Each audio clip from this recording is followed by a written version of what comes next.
You ever hit a wall with your players? Maybe there's a plot device or a trope that you want to do that they just don't go along with. We'll talk about that. Stick around.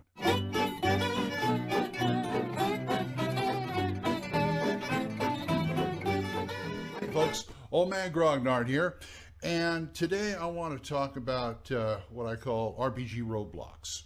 Now, this is not a new idea. In fact, I got this idea from a couple of people.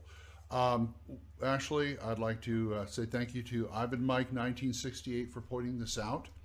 He sort of did a rebuttal video to another user, DBJ, who originally did the original video. I watched his and I watched DBJ's, and they bring up some really good points. DBJ kind of outlines 6 RPG I'm going to call them tropes, or 6 fiction tropes that don't work in RPGs. And I kind of cut mine down to 4. I took 3 of his and then I added 1. But these come up frequently in other games, and I just wanted to talk a little bit. He got me to thinking, and how I got around these things. Now, at the end, I'll tell you the easy way to get around all these at the beginning, but let's just outline what we have here. First of all, non-lethal combat. Yes, it can be a pain. I've seen systems, starting with first edition AD&D, that just don't get the job done. I'm sure there are systems out there that do get the job done, but we're talking non-lethal combat like a bar fight or something like that. Okay, secondly, what he calls the hero and company. It's where you have a game where the group, there's one hero and then there's a whole bunch of other characters who have their own, they have their own personality and their own things they do and stuff, but he's the main focus of the game.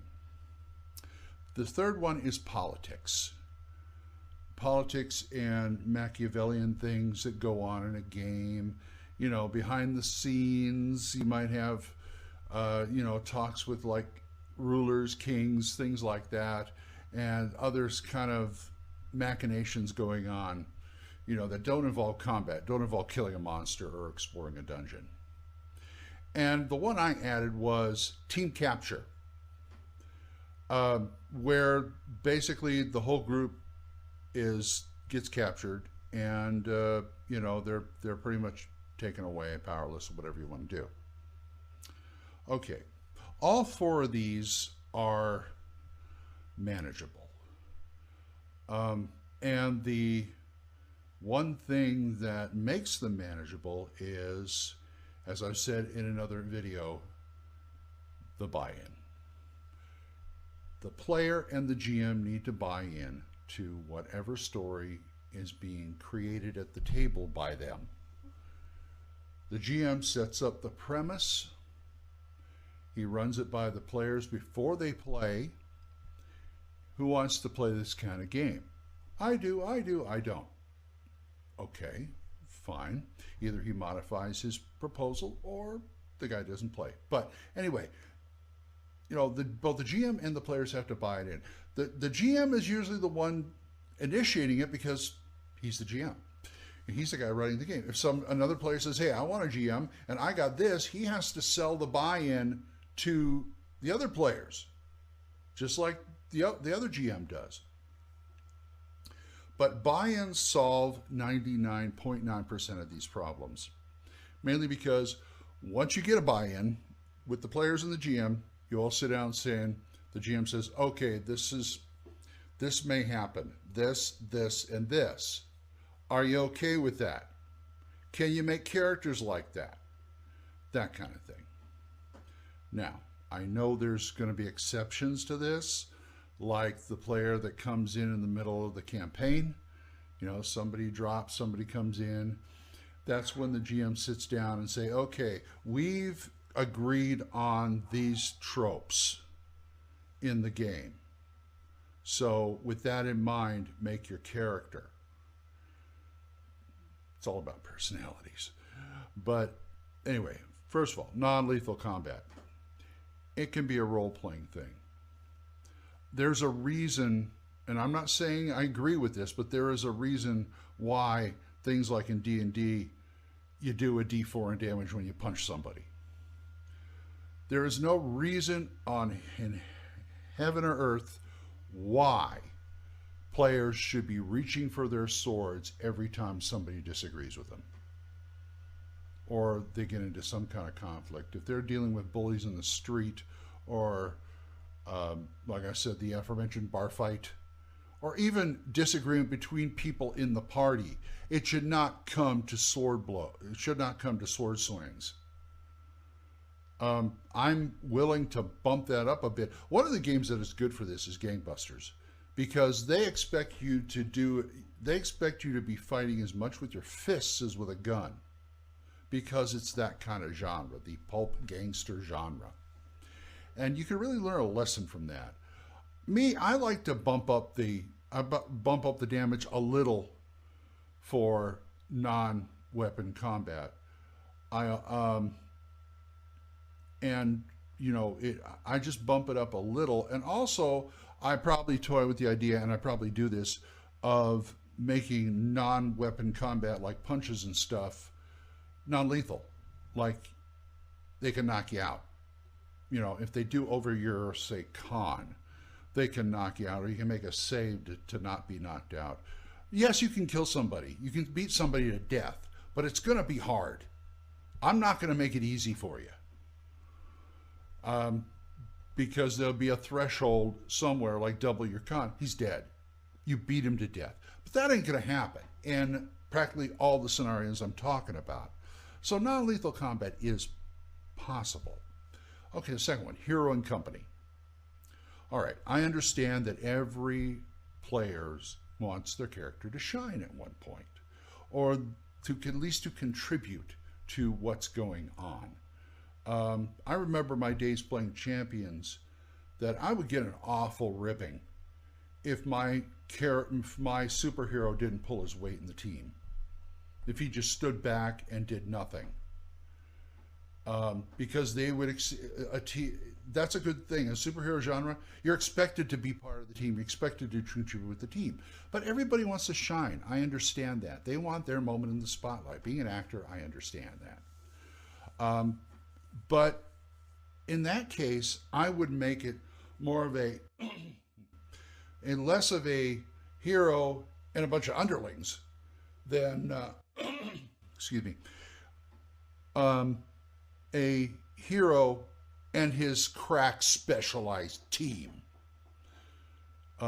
Think more Doc Savage and his crew, or even more Buckaroo Banzai, and the Hong Kong Cavaliers. There's no shame in being a Hong Kong Cavalier, because they get their moments. They really do. Watch the movie again. And that's the way I'd like to do it. You got the head guy, he's the figure. He could even be the figurehead. Or you can have the head guy and the underlings, and he's the boss who sends them out. He's the guy, he could be an NPC.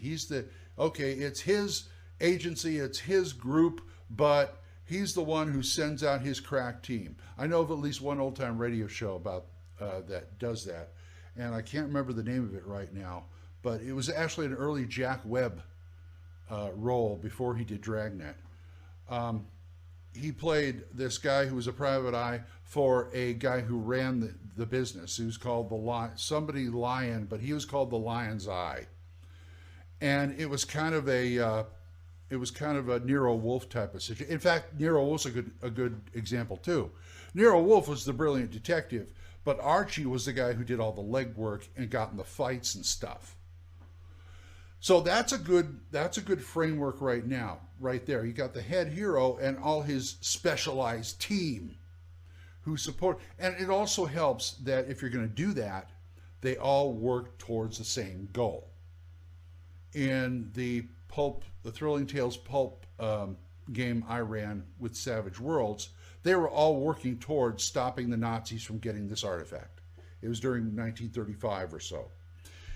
And they were trying to keep the Nazis from getting this one artifact to control, to make sure they won the war and all that, blah, blah, blah, blah, blah.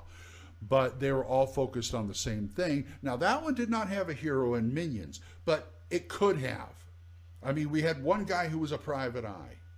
Could have been his story with his minions. Could have been this other guy who was like a Shandu or a Mandrake the Magician type and his team. It could have went those ways very easily. It just happens that it didn't.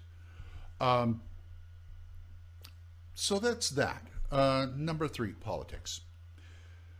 I hate politics.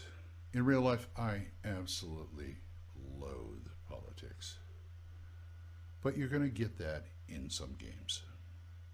And I think a little bit of it doesn't hurt. Because if you think about it, politics is role-playing. It is. I mean, you can role-play with the barkeep, fine. You can role-play with the shopkeeper. But you can also role-play with some, I don't know, mid-level noble or clerk or something like that and get information and try and, you know, manipulate things your way if you have the clout for it. But just don't make it the be-all and end-all. There's a basic D&D module called the Veiled Society, which takes place in Specularum in Keramikos in Mystara. And 2/3 of that is politics, factions. But they also line up with like a kidnapping and a murder and, you know, things like that. So politics in small doses doesn't hurt. If you're spending 4 hours of your game time sitting around talking, that's not good. Unless it's actually accomplishing something. The politics scenes, see, I'm very cinematic oriented. I think the talk scenes should be offset by an action scene, talk, action, because I'm an actor. You know, that has a lot to do with it. But I also like, you know, daring do. You know, I enjoy that. So I think that that should also reflect it. But like I said, a little, you know, a little politics, just throw a little bit in your during your downtimes or something like that, if it's possible. I mean, in the middle of the dungeon, what are you going to do unless you find like 2 goblin factions you're trying to negotiate or something? I don't know, or you know, try to talk a dragon into helping you or something. I don't know. But anyway, a little politics never hurts. Now the last one was an especially big bugaboo of mine for a long time. Capturing the party. Now, I've seen scenarios where the quintessential example I give of that, where people start captured, is the module Treasure Hunt, where you start. You're not even first level. You're 0 level. You start with practically naked in a cell. You got to break out and figure out what you're good at, and you know, get your stuff and break out. That's all well and good once in a while. You know, I wouldn't mind starting a campaign. In fact, I did. I was a player in a campaign that started that way. But as far as capture goes, look, I had 12 years of Champions where I had to deal with that as a player and as a GM, especially as a GM. In fact, if you look in the 4th edition Champions rulebook, they were outlined things that are hard to do in a superhero campaign, or might I say any role-playing game, is capture. Nobody wants to be captured at all. And you don't blame them, really, because once you're captured, you're out of the game for a while. Well, you know what? As far as I'm concerned, it's going to happen. If the genre and the trope warrant it, it will happen. This is the point where I sit down with my players and say, hey, look, you guys will probably win the day because I may be an impartial referee, but I'm still rooting for you guys to come out on top. That being said, captures will happen once in a while. Use it to your advantage. Let them capture you and take your stuff away. Throw them in a cell. Get some information on them. Check the layout of the place. Figure out how you're going to get out of there. Get more information on the bad guys' plans. That's one way to do it. You know, you will get your opportunity to get out of there, escape or something. I will make sure of that. But, you know, it's going to happen. That pulp game I ran, they got captured by the Nazis like the second or third session. They got captured, and fortunately, it was kind of a James Bond type capture where they were put in the bottom of the Parthenon in Rome, one of the basements in the Parthenon in Rome, and they didn't kill them because they figured they're going to tie them up and leave them in this room, then they're going to flood the basement. And once again, because here's a nice thing about this, a villain with a time limit will not stick around to see you die. Even some without time limits, they got better things. They got their checklist of what they have to do.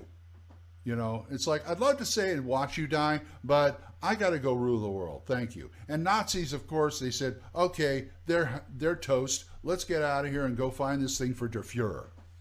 And that's basically what they did. And they got out of it. Yeah, the chamber flooded, but they were out of their ropes in no time, and they ran towards a ladder, and they got out. So, you know, if you're going to get captured, don't tell me that's the end of the game. People have told me that before. Oh, that's it for me. You just captured us, or you just captured me. What are we going to do? Don't worry about it. What you're going to do is role play it and figure out a way out. If not, I can drop a few big hints. Anyway, that's how I deal with that kind of stuff. And I'm sure there's more. I may think of more, and we'll do it again. We'll do it again sometime. And in the meantime, you can drop me a line or two about this at oldmangrognard@gmail.com, and we can talk about it, and maybe I can discuss it on my other show after dark, and we can do that. Anyway, that's my piece, and so I will see you people later. Until next time, bye-bye.